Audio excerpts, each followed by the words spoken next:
Bonjour à tous et bienvenue sur IQ Invest, la chaîne dédiée aux investisseurs de qualité et aux actions de qualité. Et aujourd'hui, on se retrouve pour donc la première vidéo de ma chaîne qui va être consacrée à l'analyse de l'action LVMH.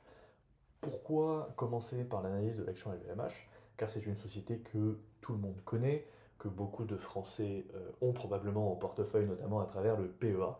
Euh, et l'objectif, donc, ça va être de déterminer si cette action est oui ou non une action de qualité. Alors, je tiens à préciser, avant de commencer l'analyse, qu'il s'agit évidemment de mes critères personnels, qu'il s'agit de mon analyse personnelle, qu'il ne s'agit en aucun cas de conseil d'investissement, et que vous devez aussi également faire votre propre analyse de l'action pour déterminer si oui ou non vous voulez investir dedans avant d'acheter tout simplement des actions.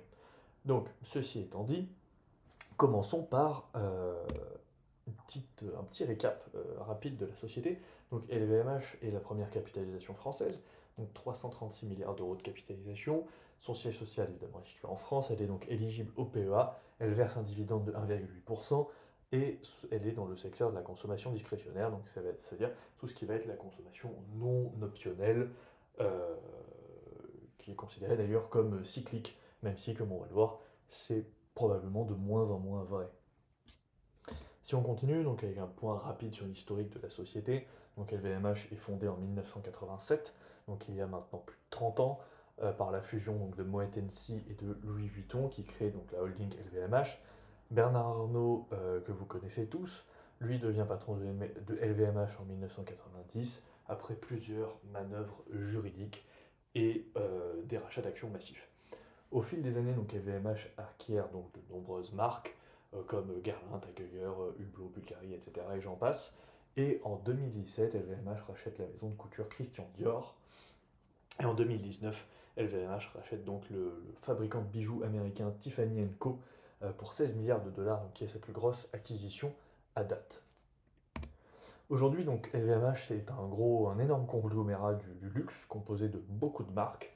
Donc, vous voyez sur le graphique de gauche un peu l'historique des acquisitions d'LVMH et sur le graphique de droite toutes les marques que possède la société donc, au travers de ses différents segments d'activité.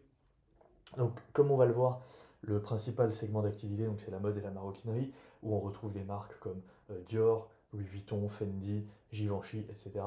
Ensuite, on a le secteur de la distribution sélective, où on retrouve les magasins Sephora par exemple, les montres et joailleries avec les marques comme Tiffany Co, Bulgari, Hublot, Tag Heuer, parfums et cosmétiques avec donc Aqua di Parma, Kenzo, Make Up Forever, etc. Et enfin, donc les vins et spiritueux, avec des marques comme les cognacs Hennessy, les champagnes Ruinart, Veuve Clicquot, Dom Pérignon. Et on a également un autre secteur d'activité, mais qui est vraiment très minime. Donc les autres activités, avec par exemple les hôtels Cheval Blanc ou les magazines, journaux, Les Échos, Le Parisien, etc. Si on se concentre maintenant sur la répartition des ventes, les VMH, on voit que on a vraiment une répartition géographique mondialisée, donc globale sur toute la planète, et que même si c'est une société française, on va avoir seulement 8% des ventes qui vont être faites en France, et la majorité des ventes en fait qui proviennent de l'Asie, donc 32%, qui est donc la plus grosse région en termes de part de marché d'LVMH. Donc c'est d'ailleurs une très bonne action pour s'exposer à la croissance asiatique, à la croissance des pays émergents. On voit que les États-Unis, eux, représentent 24%, et l'Europe hors France, 16%. Si on se concentre sur la répartition par secteur d'LVMH, donc on voit, comme je vous dis, que la mode et la maroquinerie représentent à peu près 50% du mix total des ventes. Ensuite, on retrouve les distributions sélectives avec 18%, les montres et joailleries 13%, les vins et spiritueux 9%, parfums et cosmétiques 8,5% et les autres business 1,9%. Concernant le management, donc on retrouve, vous le connaissez tous, Bernard Arnault à la tête de la société, donc qui est CEO depuis maintenant plus de 30 ans, et Jean-Jacques Diony, donc à la tête des finances, qui est Chief Financial Officer depuis 2013. Donc on a un management qui est très senior dans la boîte, avec un CEO qui est là depuis, comme je l'ai dit, plus de 30 ans, et un management qui est compétent et qui a su prendre beaucoup de bonnes décisions par le passé, comme nous allons le voir plus tard. Si on se concentre maintenant sur l'analyse quantitative de l'action LVMH, petit aparté, donc l'objectif de l'analyse quantitative va être de juger l'action sur 20 critères. Sur 20 critères que je vais vous présenter, chaque critère va avoir un barème et on va attribuer 1 point, 0,5 points ou 0 points en fonction du barème. Vous avez le détail des barèmes sur les slides pour savoir comment ça fonctionne un peu plus en détail, mais on ne va pas trop rentrer dans la technique ici et sur les ratios et les indicateurs qu'on va utiliser. D'ailleurs, petit aparté, également, si vous voulez avoir plus de détails sur l'analyse d'une action, je vous conseille d'aller vous renseigner sur la chaîne de Roman Paillet, qui a fait une très très bonne formation à ce sujet. Donc si on continue, on va prendre 3 critères pour analyser la rentabilité, donc en l'occurrence le ROCE sur 1 an, le ROCE sur 5 ans et le ROCE sur 10 ans. On voit qu'ici LVMH est très bon puisque on a 22% sur 1 an, 17% sur 5 ans et 17% sur 10 ans. Donc ici on marque 2 points. Au niveau des profits, on va se concentrer principalement sur les marges, donc avec la marge brute, la marge opérationnelle et la marge nette. Ici on voit qu'on a une très bonne marge brute, 65%, une marge opérationnelle de 20% et une marge nette de 13%. On a également donc des dépenses en CAPEX qui sont tout à fait raisonnables, à hauteur de 35% du chiffre d'affaires. Encore une fois, comme je vous ai dit, on reviendra peut-être dans d'autres vidéos sur le détail de ces indicateurs financiers. C'est pas le but ici.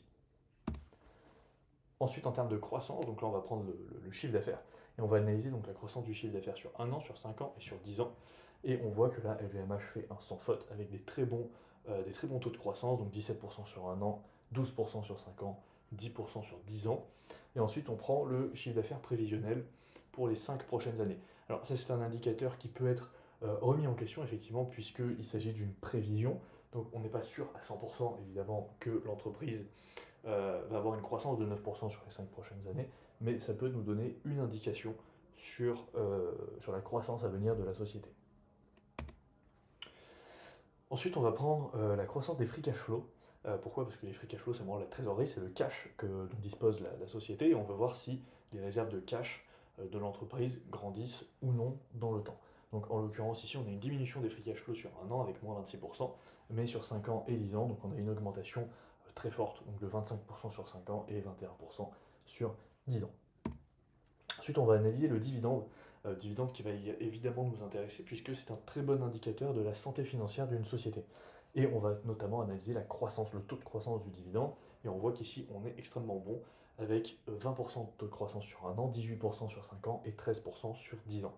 Par contre, là où on pêche un peu sur le dividende, c'est sur le nombre total, sur le nombre d'années d'augmentation consécutive du dividende, où là on est à 3. Pourquoi? Parce que les entreprises françaises ont dû arrêter d'augmenter leurs dividendes pendant le Covid, comme vous le savez peut-être probablement.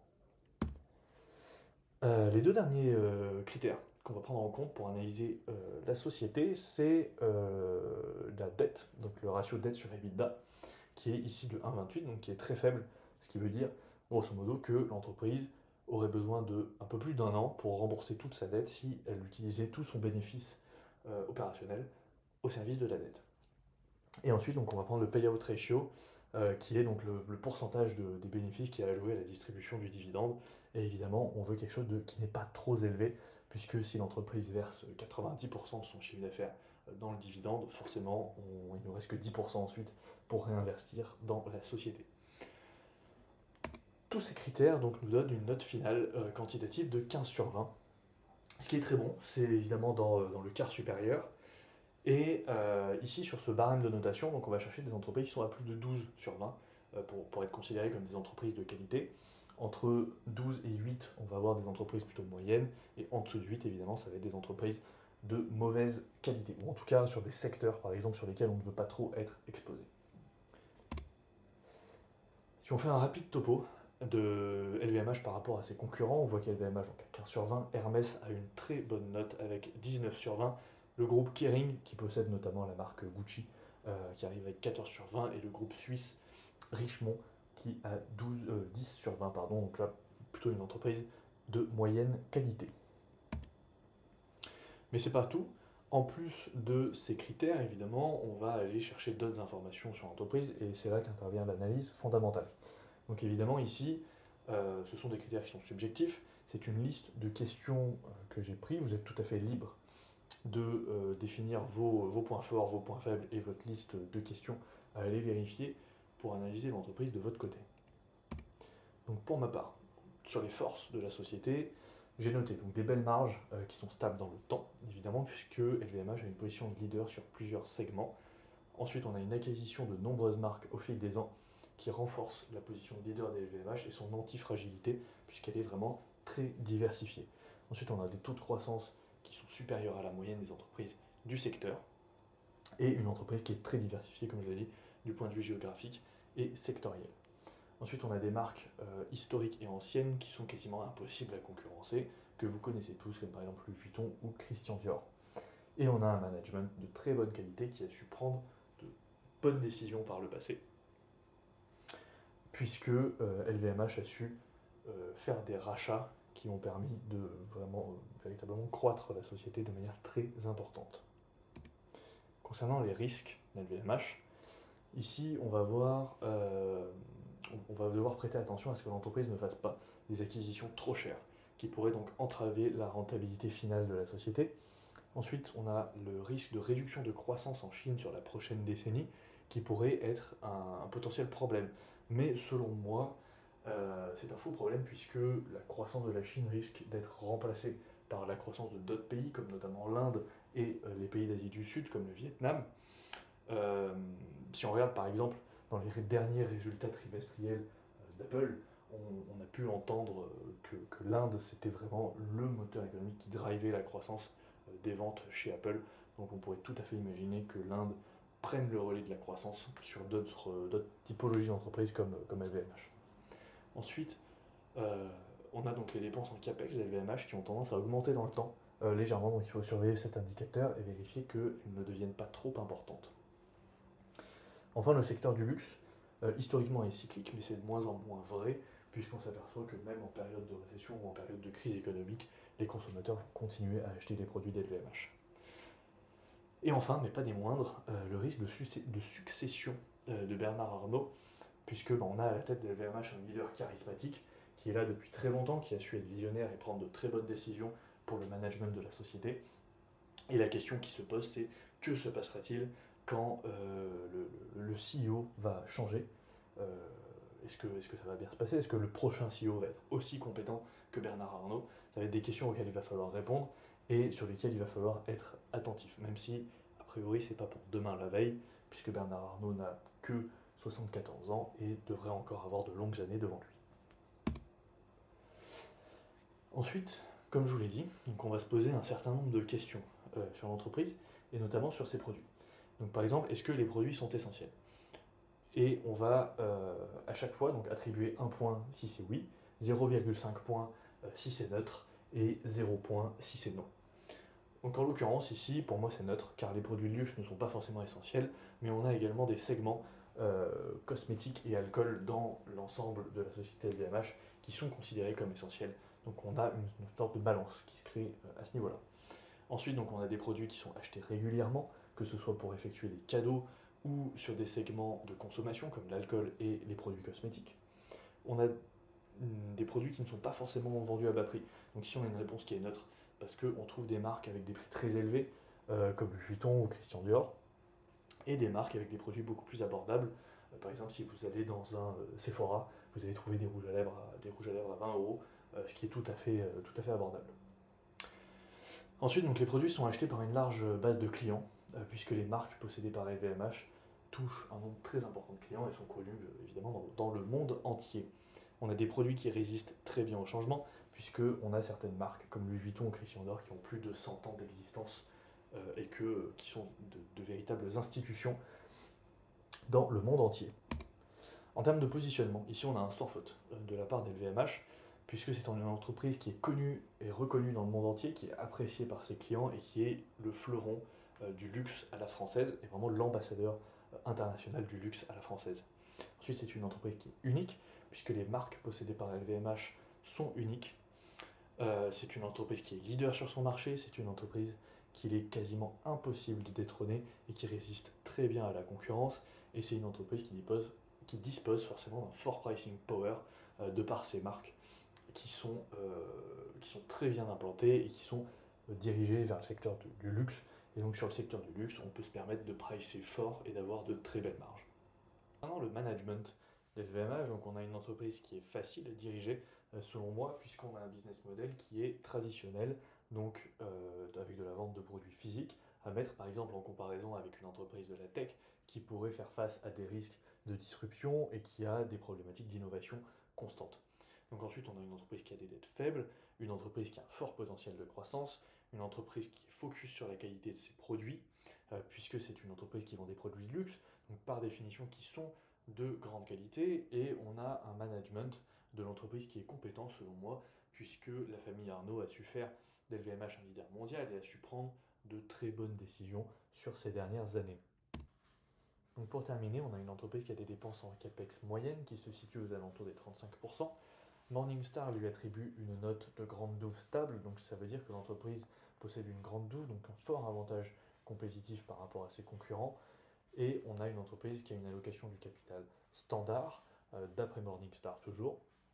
Une entreprise qui opère dans un secteur qui peut être considéré comme cyclique. Pour ma part, je le considère comme neutre sur la cyclicité, puisque on a d'une part des produits de luxe, mais d'autre part aussi des produits qui sont considérés comme non cycliques, comme de la vente d'alcool ou de produits cosmétiques. Et le luxe, comme je vous l'ai dit, est de moins en moins cyclique également. Donc ensuite, pour terminer, on a une boîte qui évolue dans un marché en croissance, avec une croissance du marché du luxe prévue jusqu'en 2030 d'environ 6% par an. Ce qui nous amène donc à une note fondamentale de 17,5 sur 20, ce qui est très très bon. Pour terminer, donc on va essayer de déterminer à quel prix on veut acheter l'action et est-ce qu'elle est trop chère ou pas aujourd'hui. Moi j'estime que l'action est intéressante à acheter dans une fourchette de prix allant de 640 à 710 euros. C'est vraiment la fourchette sur laquelle on va pouvoir commencer à s'intéresser à l'action et construire une belle position. Alors évidemment, si on peut l'avoir moins cher, c'est encore mieux, mais ça va être très compliqué puisque les boîtes de qualité se payent souvent cher. Et on voit qu'en ce moment, on a eu, alors ça commence beaucoup à remonter ces derniers temps, à l'heure où j'enregistre cette vidéo, donc le 3 novembre, on a eu un très fort rebond sur l'action, mais on avait eu une belle baisse courant du mois d'octobre suite à l'annonce des résultats du troisième trimestre 2023.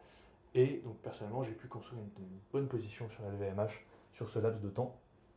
Mais il va falloir donc la surveiller et vérifier que l'action ne remonte pas trop, auquel cas il faudra attendre un petit peu avant de pouvoir réinvestir dedans.